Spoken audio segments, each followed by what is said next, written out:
Aperture.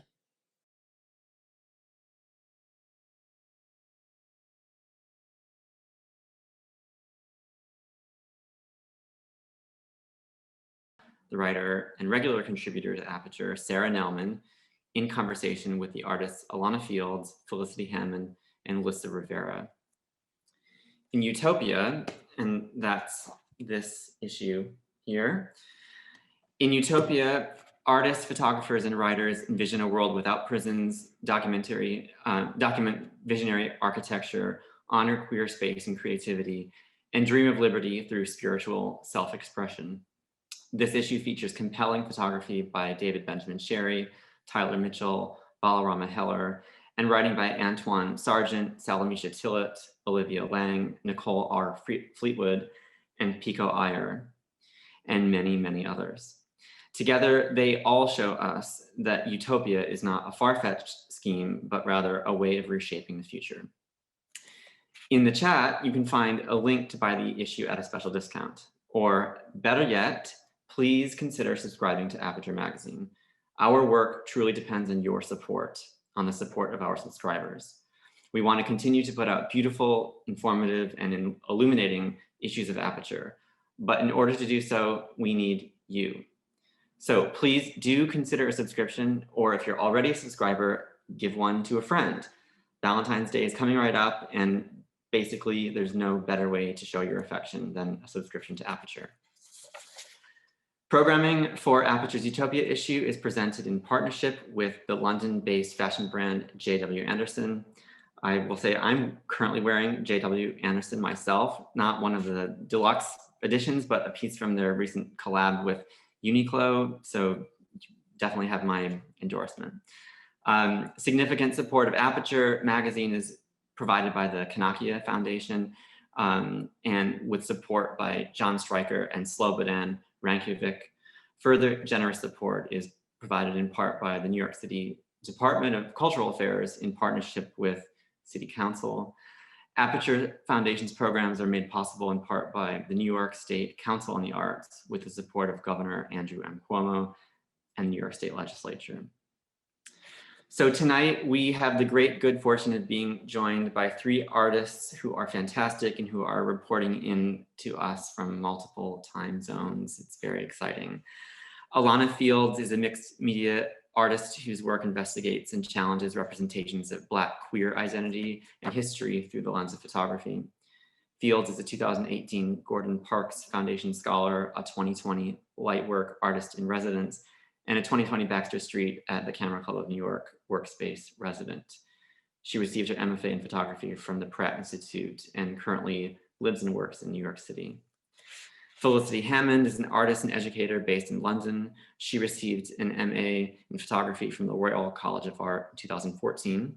Her work has been recognized through awards such as the British Journal of Photography's International Photography Award and Foam Talent.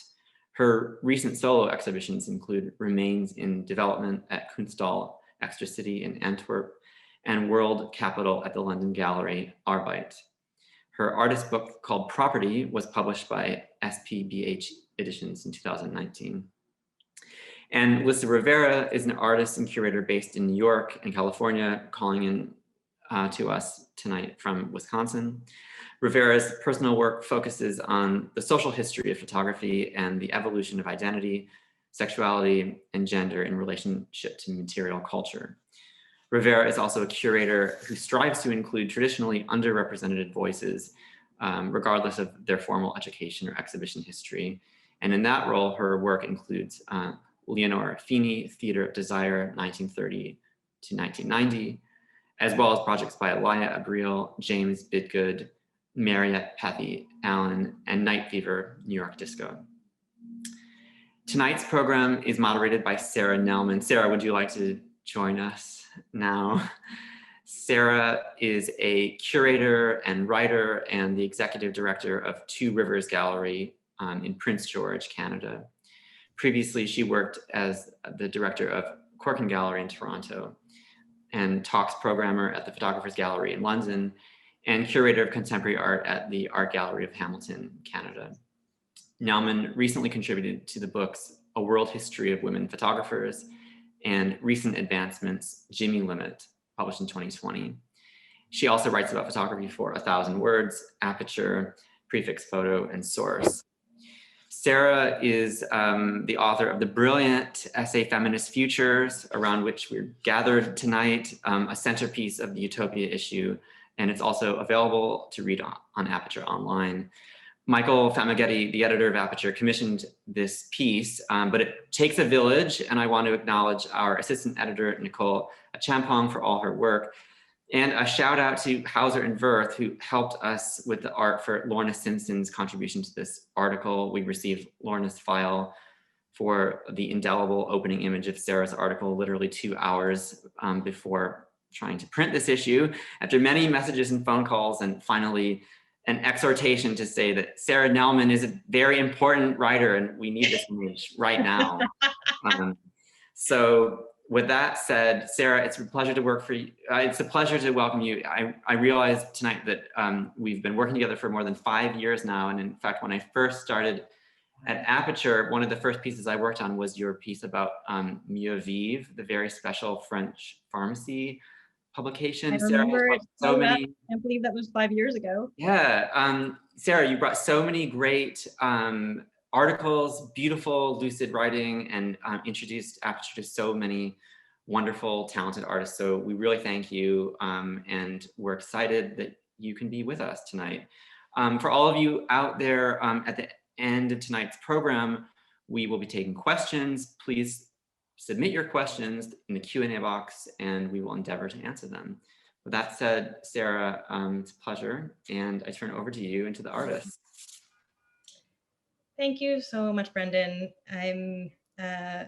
I feel really lucky to be involved with Aperture, to have this amazing platform for all of us to enjoy, and personally as a writer, to have to have opportunities to think through ideas around photography and contemporary issues, and to work with amazing artists and editors, and all kinds of people who contribute to this amazing publication.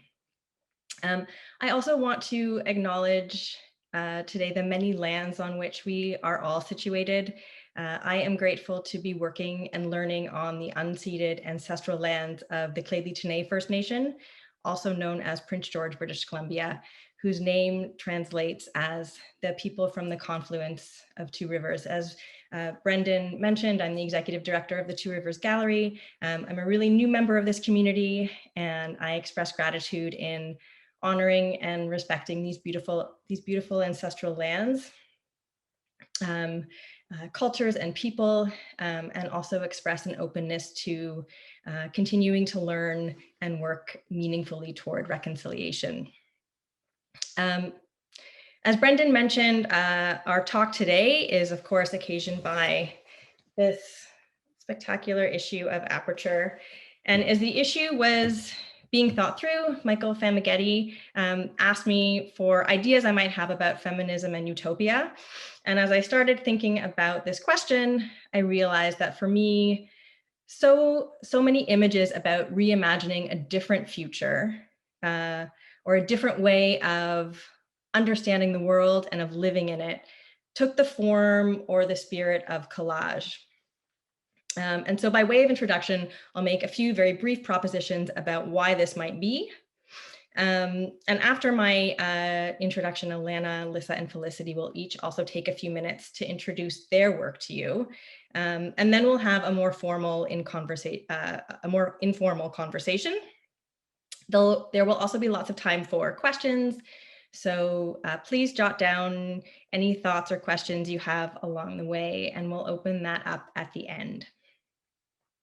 As I say a few things before giving it over to these three amazing artists, I'm going to just show a few images by artists who I wrote about, but who are not here with us tonight.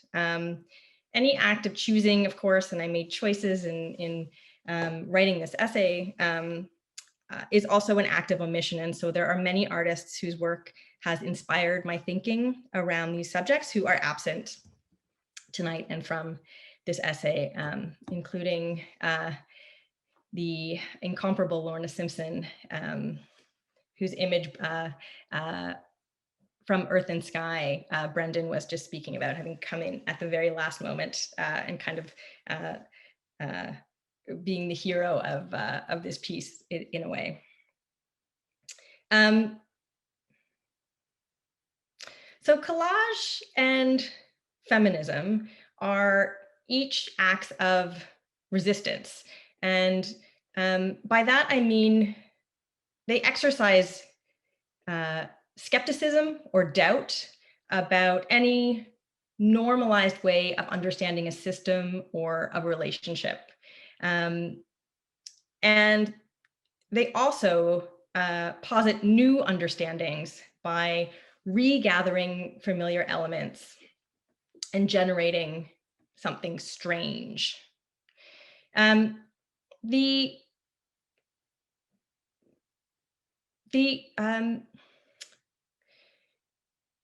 historical touchstone for a lot of what I'll call feminist collage today reaches back to the sort of freeform quality and trust in the unconscious that inspired so much Dada and surrealist work from the 1920s and the 1930s.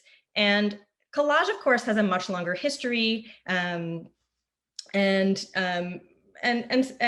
many incredible academics have done a lot of work on collage, tracing it back, well prior to the 20th century. But this moment in the 20s and 30s also became significant for me in thinking about, even though collage exists always, but there being kind of moments in history, moments of emphasis or urgency when this form or this strategy has become particularly important for artists. And it seems to me that this is such a moment.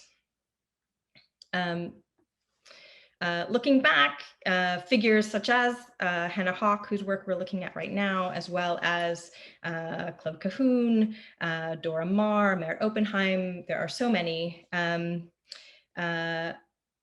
is really formidable and really resonant in thinking about the way that creating these different kinds of juxtapositions can change our perceptions.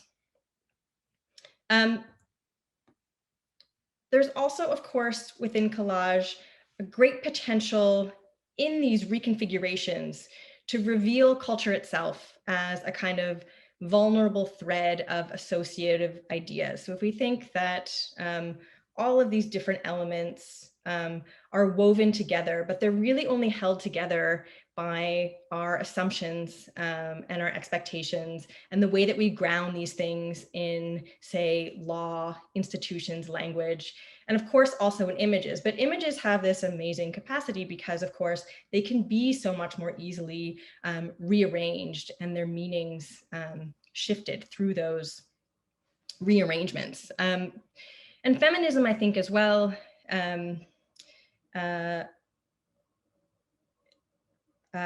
has expanded over its history to include, to understand that all ideas of equality are also interwoven in this way. And so feminism itself encompasses ideas not only about equality of gender, but also about class, about representation, about race, about environmental activism, bringing all of these things into conversations among one another. Ultimately, I think what I want to say is that feminism and collage are both exercises in world building, and as such are asking us questions about what and how we can build from the things that already exist. And I will stop there and turn it over to Alana. Thanks. Hello, everyone. Good evening. I'm going to share a few works from my As We Were series and one from Audacity. As We Were is a collection of mixed media collages that explore intersections between Blackness and queerness as they collide in early Black vernacular photography. In these next few works, I will investigate and challenge representations of Black queerness through masking and obfuscation, highlighting the paradoxical elements of both hypervisibility and invisibility. And these works, wax serves as a means to seal and both memorialize Black queer history, visually addressing through veils the suppression of Black queer life. In this piece that you see here, Untitled Blue, from the article, I look closely at tenderness between women loving women. By color blocking with wax, I'm creating sight lines and moments of fragmentation that beg us to look deeper into the image, searching for a language of gestures that communicate intimate, amorous love through closeness of the bodies, overlapping one another. As you see here, one woman's expression is clear, the other's is muted, but ever present beneath the wax. We experience her parted lips. Overall, a very soft moment between women. Next slide.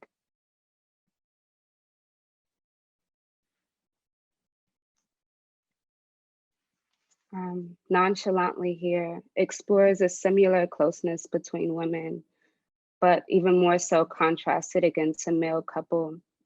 Again, looking very closely at gesture, the women embracing deeply and nonchalantly as it's titled, and the men quietly and conservatively holding hands.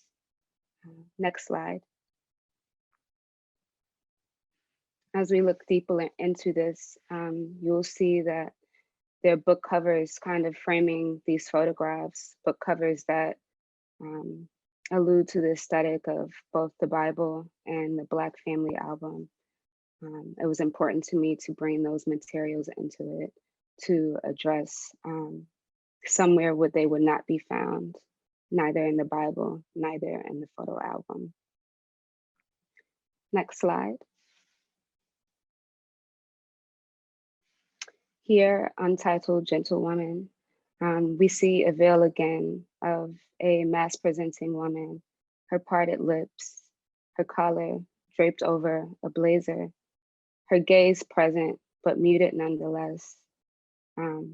One of the images that are very important to me, I didn't see a lot of representation of Black queer masculine women growing up, and it's important that we have this visibility. But nonetheless, it's always been veiled. Next slide. This piece, Miss Elijah, is not from As We Were, but from my series Audacity. In this piece, I explore early expressions of gender fluidity and femininity in males. When we think about femininity, I think it's important to acknowledge that that can exist in male bodies as well, and non-gender conforming bodies. And this, I'm drawn to the dance and choreography that's embodied through the figure's soft and feminine gesture of the hand placed at the hip, his long nails, a cropped shirt that leads to a strong torso with lattice work of hair down around his navel.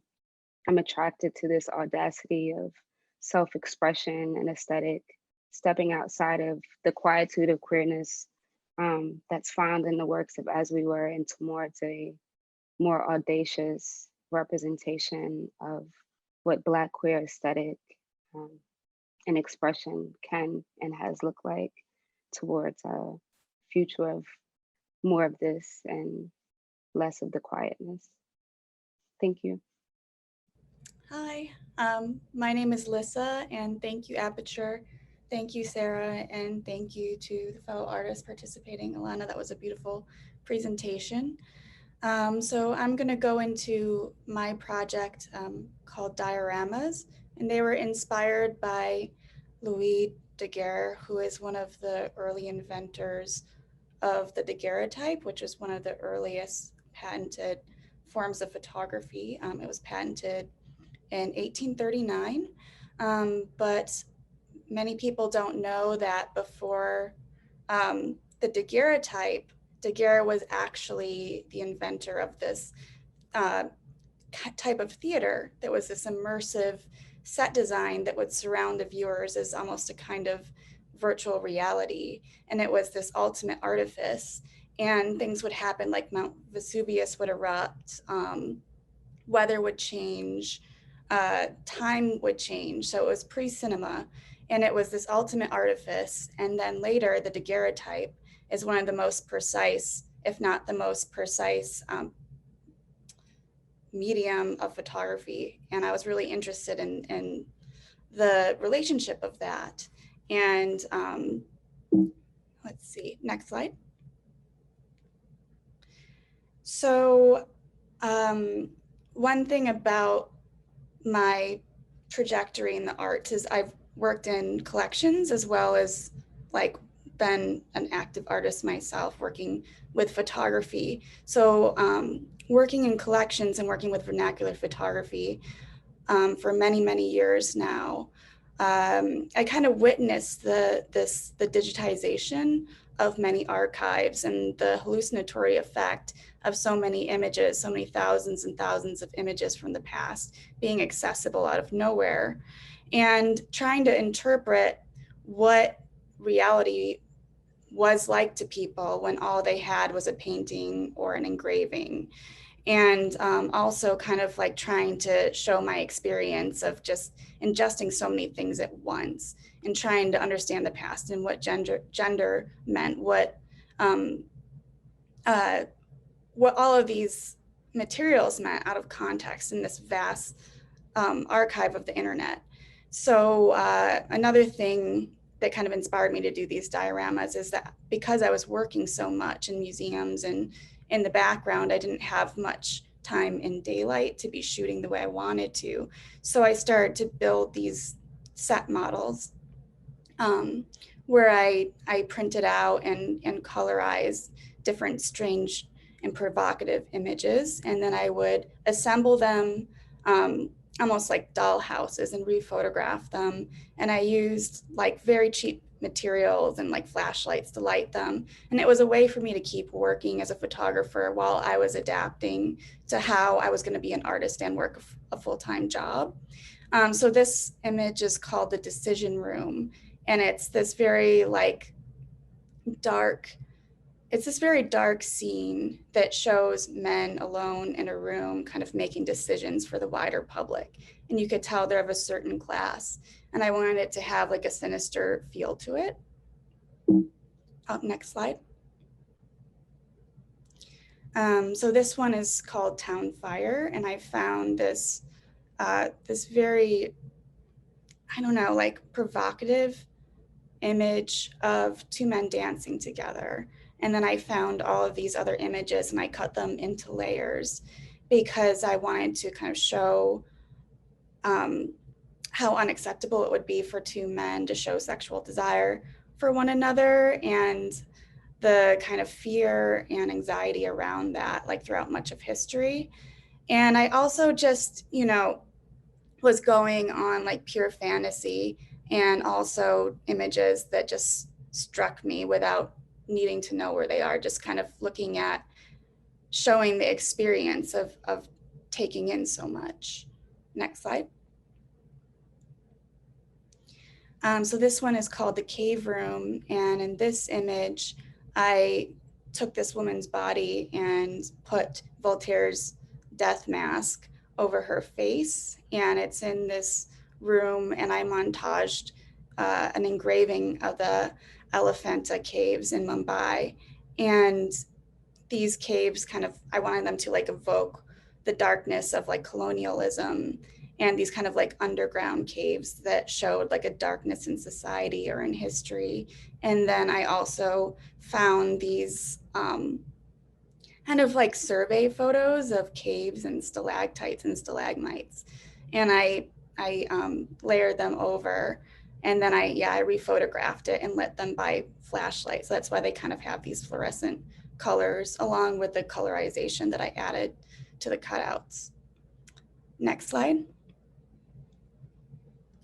So finally, I was able to incorporate all of this work that I was doing, like late at night, using these little cutouts, kind of like doll houses and fantasies of what I wanted to explore photographically. And I was able to achieve like creating a space for myself to shoot again.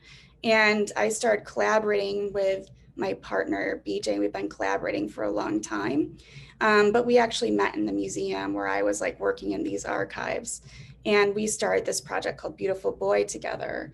And I wanted to maintain that sense of collage and fantasy and not sticking to one time period. So in this work, I would, use a blanket that signified the 1970s with a dress that signified a different time period, and kind of reference Frances Farmer or reference like many different feminine figures throughout the history of photography and cinema that goes from like early Technicolor films to the 1970s to show how photography and images kind of influence the desire to change oneself. And it could be many conflicting identities at once that one looks to perform. So my partner, who is genderqueer, kind of takes on all of these layers at once. Next slide. So you could see here in this image called Corridor, I was able to actually find spaces that were reminiscent of the dioramas that represented what my dreams were for my photography, and incorporate BJ into these spaces and explore these ideas photographically again.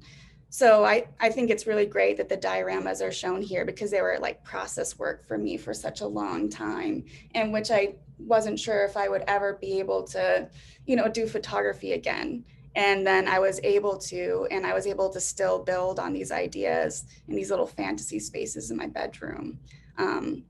So yeah, that's my presentation. So thank you.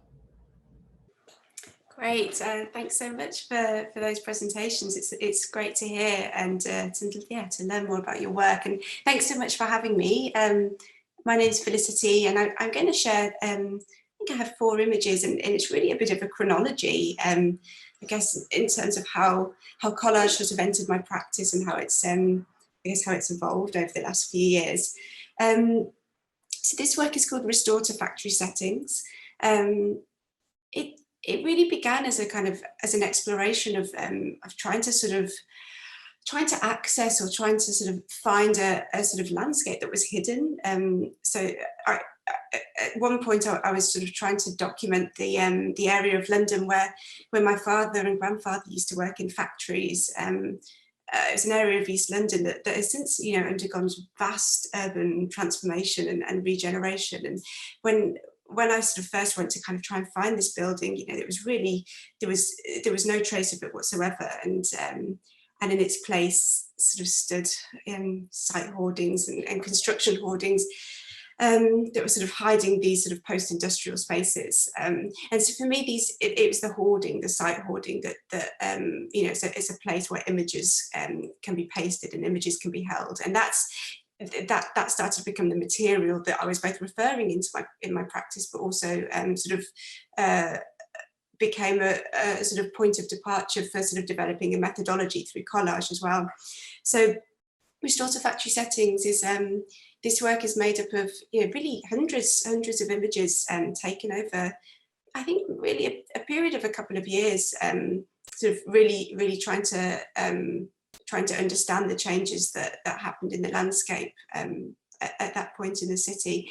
And I should probably say as well that this this work was really sort of became allegorical in a sense of trying to understand the relationship between a kind of distinct decline in technology and also a distinct decline in industry and a rise in technology. And for me, it was the site hoardings and the computer generated images that portrayed luxury developments and new buildings and speculative landscapes.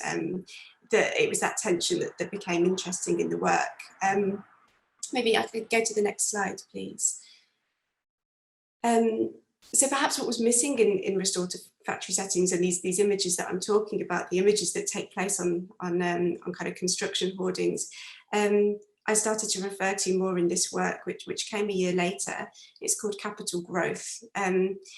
So in this work, I really started to think about the power of these images and how they have the potential to transform the built environment and the role that they play. That lies in the speculative, but that has sort of real built material consequences. So I used collage here as a way to bring both sort of past and future together, the historic and the speculative or the futuristic. One of the methods that I sort of was developing at this point in my practice was turning my camera lens towards these images, towards the adverts that you know, I started to realize were commonplace, not only in London, where I've been living and working, but also many other cities globally. They have a global language. And partly, I think, you know, that is down to the way that they're produced. They're produced through sort of computer technologies, through software that is kind of accessible the world over. And it was only through a sort of further exploration that I realized the kind of global ubiquity of these images, and started to think about, well, what does that mean for the landscape? What does that mean for the built environment? So these are sort of questions that I was asking through collage at this point. I think, you know, also through making this image and through my, you know, what felt like a real investigation that began with, you know, began with found imagery that I was then rephotographing, so turning my lens towards. You know, I think these sort of adverts that were the kind of artifact that I was that I'd been looking at, they're sort of made to be consumed in quite a fleeting way. They sort of are pasted up as quickly as they come down. They're sort of made to be seen from trains or from buses, or you know, in a way that, you know, they're not really made to be kind of stopped and looked at. So through turning my lens onto it, suddenly there was this kind of deeper interrogation, and these kind of slick kind of surfaces that were being portrayed or seemingly portrayed actually started to fall apart under closer inspection. And for me, you know, that became a sort of a point where I started to question was, you know, does sort of pixelation and the warped and distorted surfaces of these images start to point towards the planned obsolescence that's kind of inherent in the buildings themselves, inherent within a kind of capitalist narrative that they point towards. So I think, you know, that sort of transition from making that previous work, Restorative Factory Settings, which was very much trying to sort of, I guess, deal with the sort of post-industrial landscape, and in this work, Capital Growth, it was about the kind of how those kind of digital images might have a kind of distinct impact on the built environment. Maybe the next slide, please.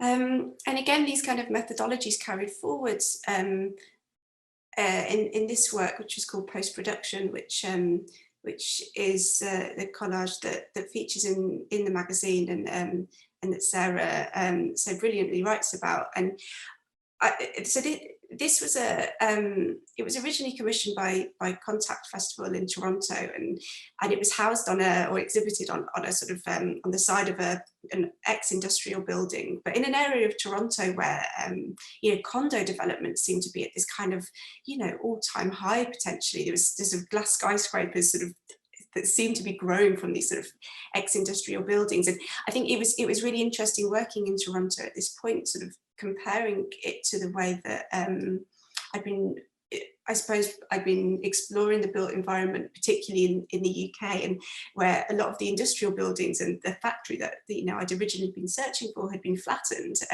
whereas in Toronto a lot of these buildings seem to be preserved, and the city itself felt like a collage. It felt like a collage that brought together the original kind of industrial brick buildings and sort of contemporary architecture that sort of grew from it. So in this work, post-production, still I was thinking about the sort of what it means to be a kind of post-manufacturing landscape, but also what happens with this kind of style of architecture of kind of going up and over and up and over, and what kind of gets left behind. How can you start to kind of use collage to understand that the, almost like the kind of architectural strata that was kind of sort of visible in the city. So this was a sort of first attempt at bringing this collage work back into the realm that it is, that it's sort of exploring and critiquing and trying to kind of better understand, sort of trying to make, or trying to reveal, I suppose. So rather than being sort of confined to the gallery or confined to print or to a sort of art context or photographic context, it's it kind of brought up questions of what happens when that's placed back into the realm of marketing. Next slide, please. And finally, and it was, I think, as a follow-on, talking about dioramas and these kind of constructed spaces, it's quite an interesting place perhaps to carry on that conversation. But when I'm thinking about collage, I'm not necessarily or not thinking at all about this just existing within the plane of the print or the plane of the image.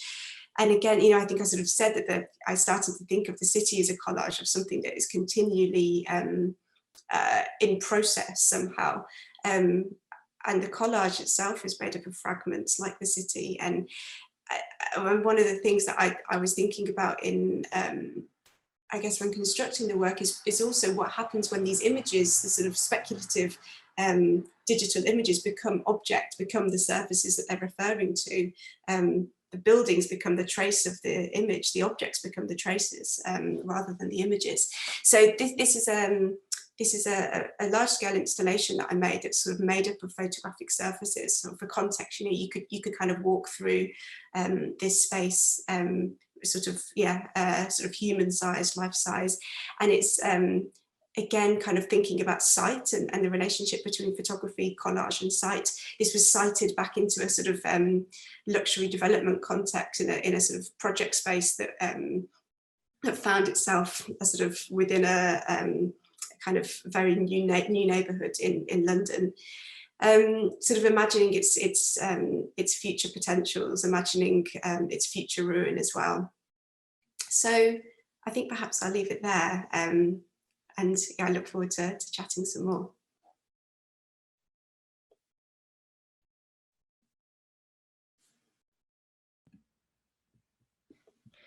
Thank you so much, Felicity and Lissa and Alana. Could everyone come back? I'm gonna leave the screen share up so that if we want to visit or revisit any of these images, we can. I wanted to thank you all so much. It's so great to hear each of you speak about these projects, and they're so different, of course, and each of you approach a collage very, very differently as a form and as a strategy. And I wanted to start by asking you how you came to collage as a form that would somehow help you think through or resolve some of the ideas that you wanted to deal with in your work. And within that question, I'm also really interested in understanding how each of you came to amass these different archives of imagery that you're using.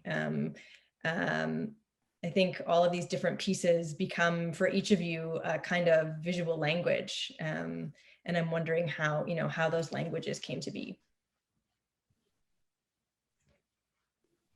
Alana, do you want to start? Yeah, I can jump in there. I think my attraction to collage, as both a form and action, has always been in its power and potential to shift meaning and counter narratives and deploy disruption to histories that have been suppressed or accused of lacking complexity, and in that way not revered. Coupling collage with archives and found images in my practice further initiates this intervention of past, present, and future realities as a means to complete stories to fully narrate and to fill in the gaps that history, people, institutions have used to quiet certain things or suppress or just full on like devalue them.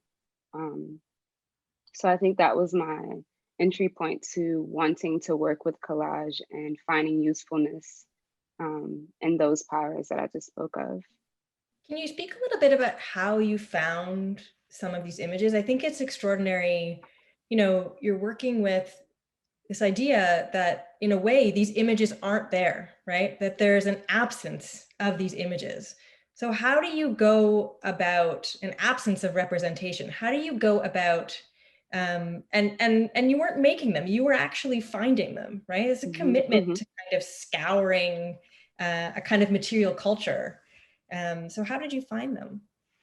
Yeah, I spoke about this earlier briefly on not finding myself in certainly not contemporary photography, but not in the wide breadth of African American archives. I didn't see a lot of queer people, and if I did see them, you know, it was related to political and social movements, whether it was related to AIDS or Stonewall and things of that matter. I wasn't seeing what Black queer people looked like in leisure or with partners or in the world or in interior spaces. And that was a problem for me, not being able to see myself. And we have so much representation now, but not a lot from the past. And so it was important for me to go and search and find these images. And I'm usually like on eBay about 3 hours out of the day, like really searching to find these images and to bring them to life. A lot of them I do use, and a lot I just keep for myself. Some I have up in my home.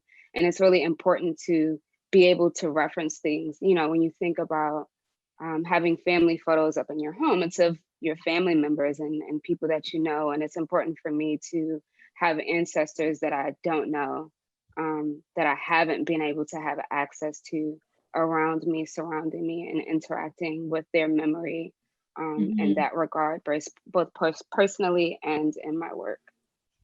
Yeah. That's fascinating.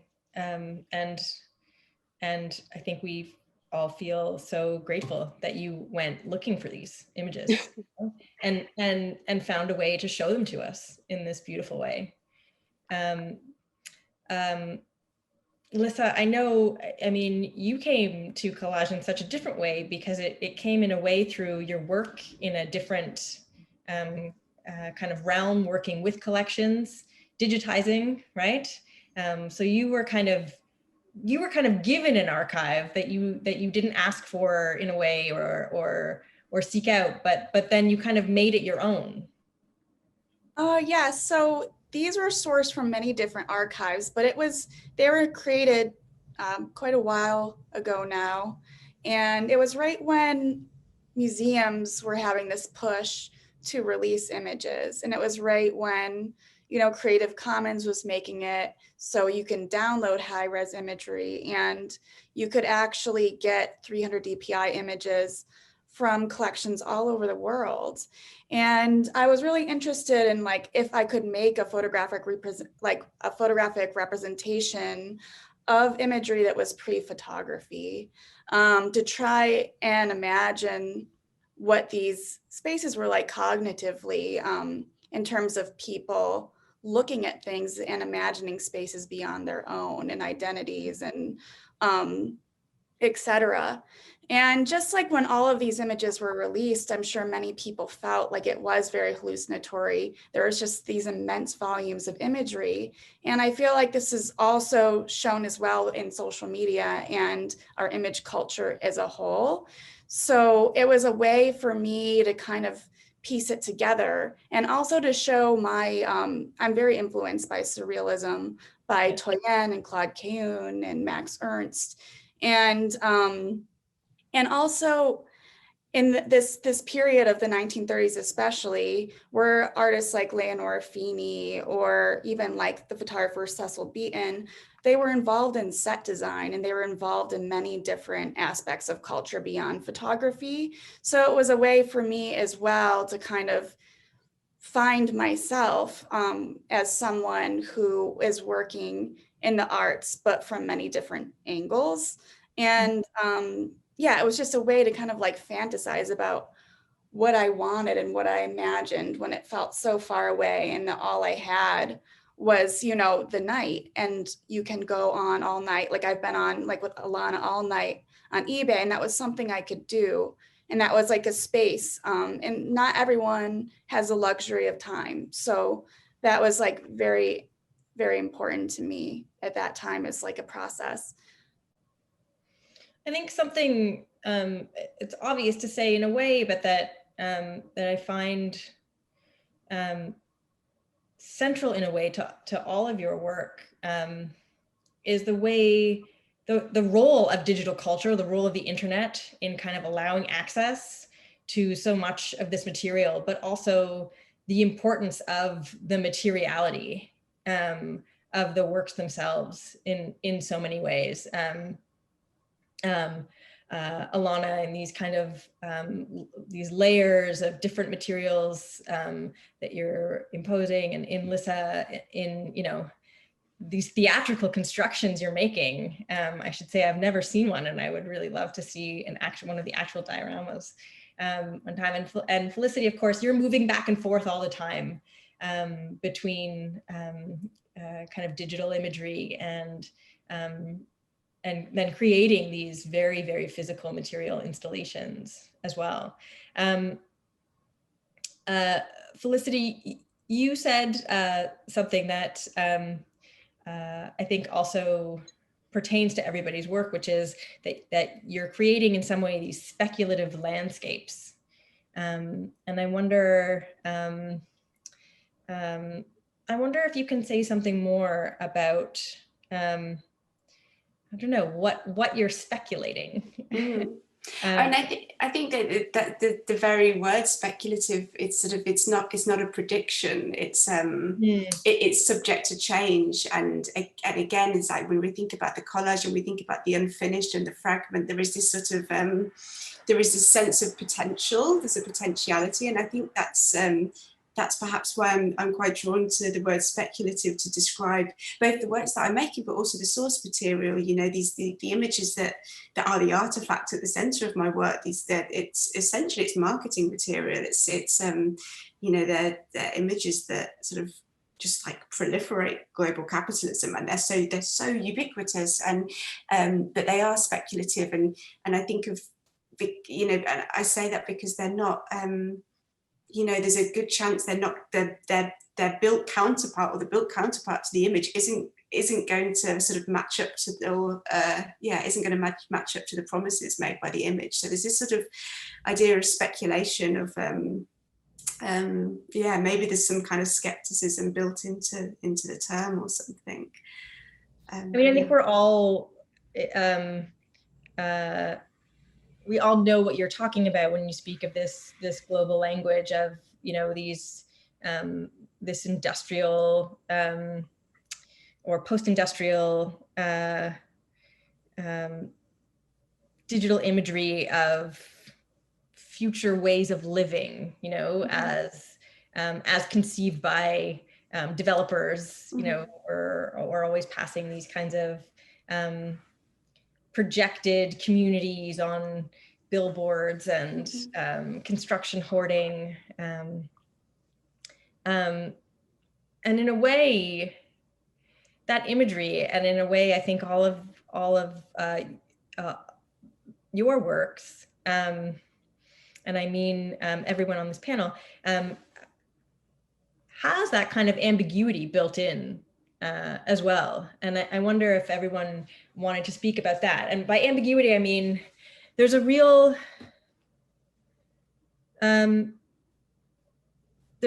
element of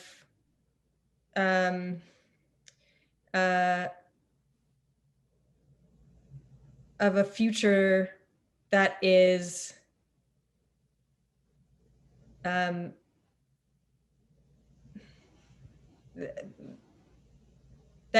is not hopeful. I'm not sure what word to use there.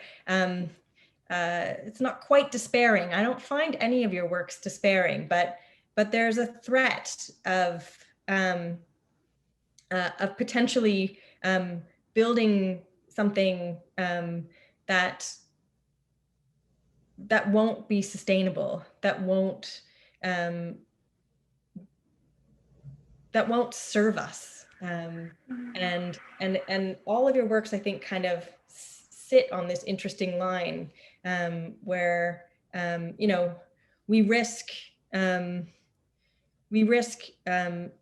not seeing things the way maybe we want to, or not building things the way we want to. And I'm just wondering, I don't know, if there's a feeling of hopefulness in these works, hopefulness for the potential to build these new worlds, to build different futures. I wonder whether this is sort of, again, and we'd sort of centered this conversation on collage, because there are these sort of paradoxes that are like, that again are kind of inherent to the way collage is made. And at once, you know, whilst I guess, you know, maybe in like Alana's work, we're talking about, you know, about histories being concealed, there's, in my work, I'm sort of acting to try and reveal, and there are these constant tensions between revealing and concealing, I think, probably in everyone's work. And that's maybe this is a tangent, but in this idea of kind of, you know, is it kind of despairing or is it kind of hopeful? And again, it's about those, it's about the sort of tensions between two places, the two ways of seeing.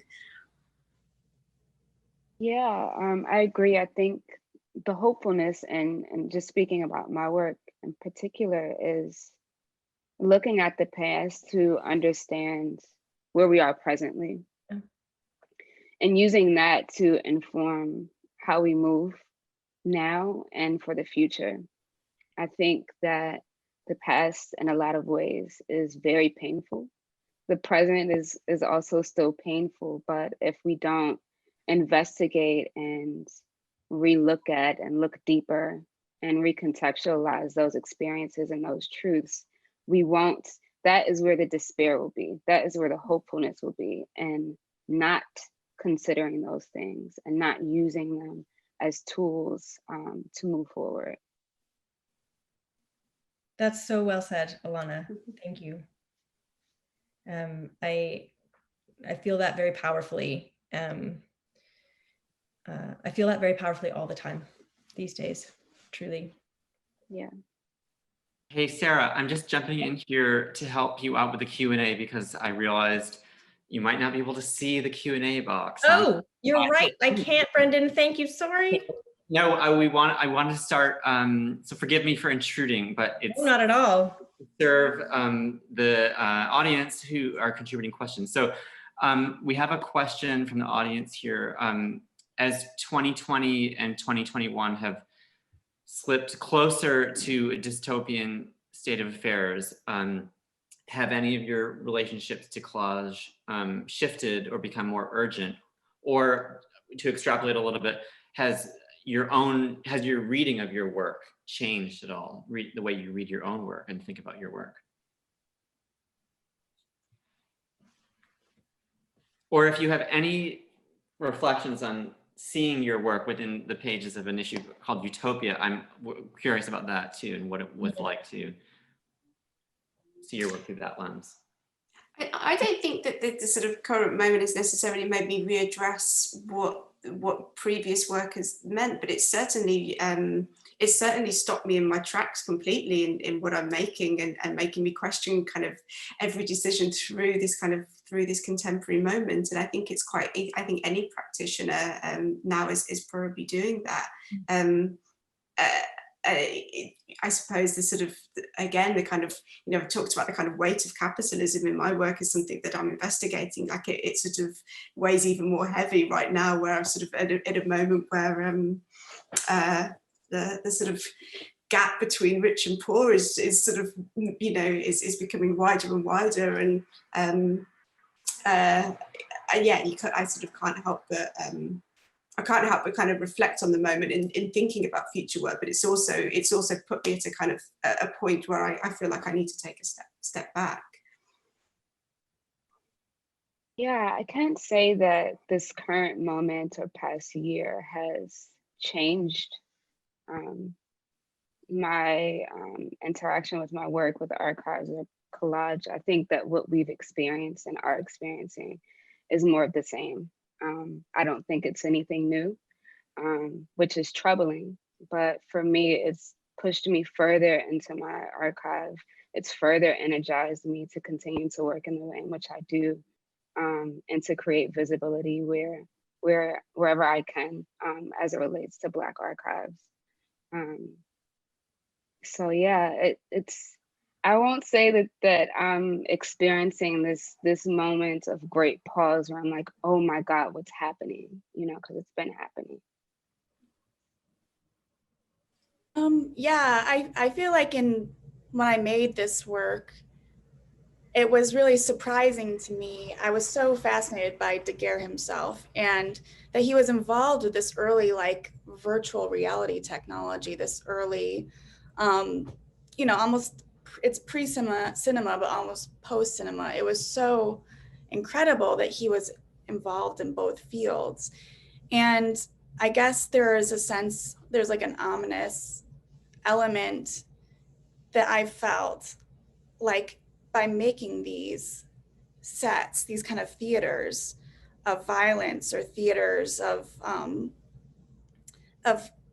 mystery and of the unknown, and as almost like a predictor of photography and how it affect culture.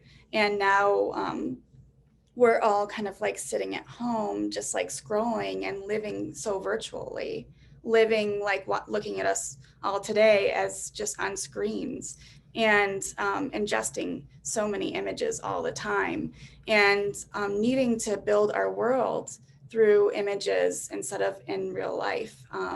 So when you were talking about world building, Sarah, like I really feel like we're all kind of at home constructing who we need to be, and it's moving more and more into this like digital space. So it's kind of interesting in that sense to be here, because we're looking at our online. Not a lot of people are, you know, museums and galleries are open, but it's very scary to go into those spaces and to you know, go on public transportation and to travel to those spaces. I'll be really interested to see work that's made about this time, you know, many decades from now. Should I be lucky enough to be here many decades from now? What imagery from this moment becomes important in some way? And the next question is was directed to Alana specifically. Was there any nuance to your findings when looking into the front-facing aspects of Black archives? And if so, what did that look like? Posture, interviews, biographical facts, etc. How did you feel finding unsuspecting queer faces invisibly mixed into the stereotypically cis spaces? Yes. So many nuances. To the last part of that question, finding unsuspected queer faces in cis spaces, I think the tone is always, how do we find ways to survive and to exist when safety is an issue? And so some of those nuances, the earlier photographs of the 20th century, there's this, I speak about it, this quietude of queerness, these very muted, soft, not exaggerated gestures, whether it's a coupled photo or a single portrait. And as we move further into the 20th century, we start to see that explode a bit, stepping outside of this hiding in plain sight. And for me, it really tells the story of how we've like come home to ourselves. Thank you. This is a broader question for everyone. It's an interesting question. Does potentiality discriminate in any way? Do we resolve impossible potentialities by creating more utopias? If anyone has a thought, takes a moment to.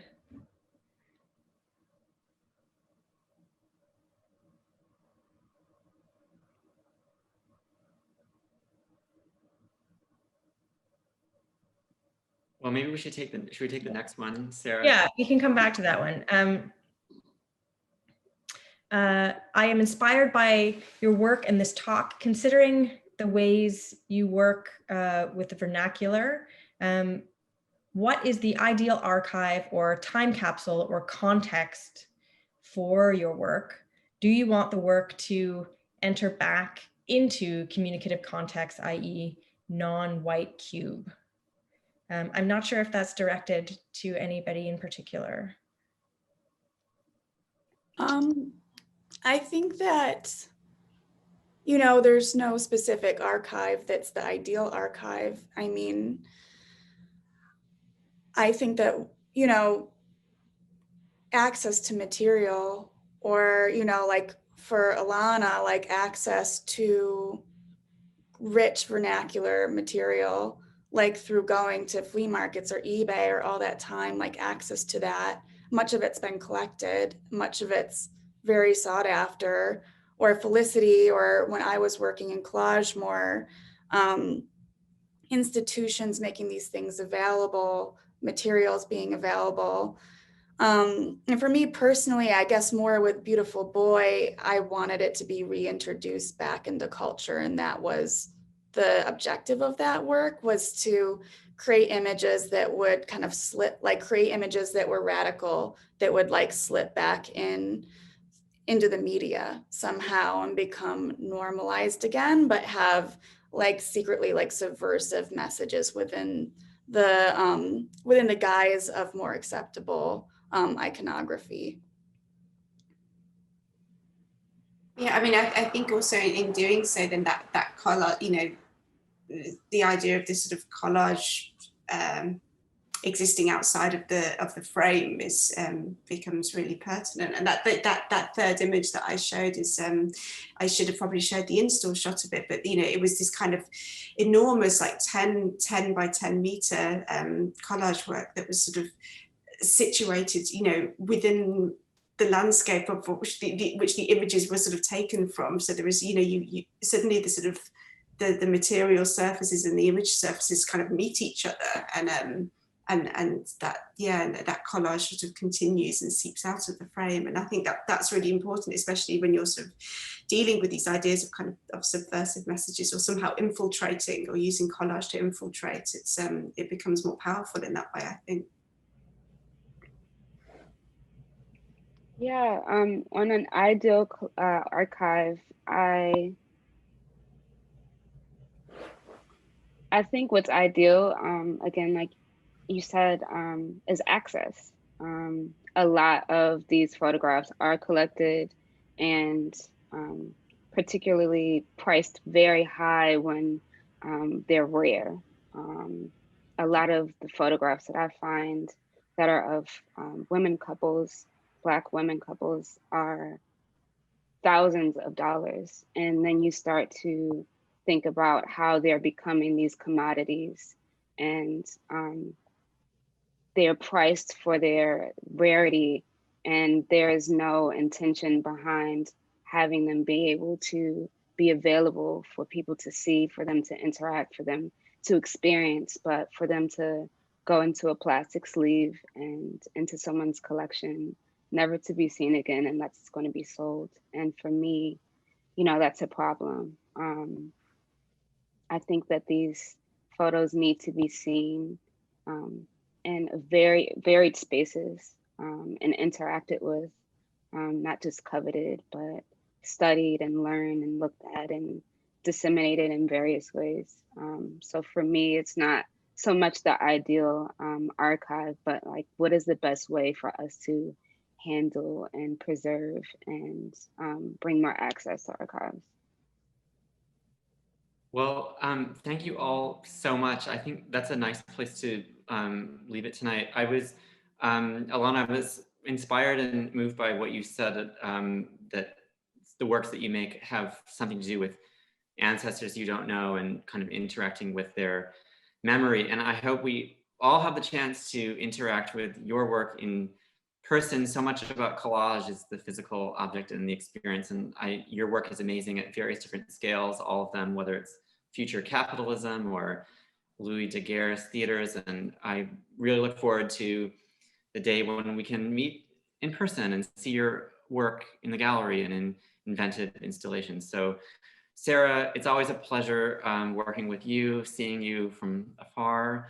Thank you. And I would like to remind everyone to subscribe to Aperture and join us on February 18th here again at 7 p.m. With a talk hosted by Antoine Sargent on the subject of queer Black utopias. It's the final concluding talk of our series.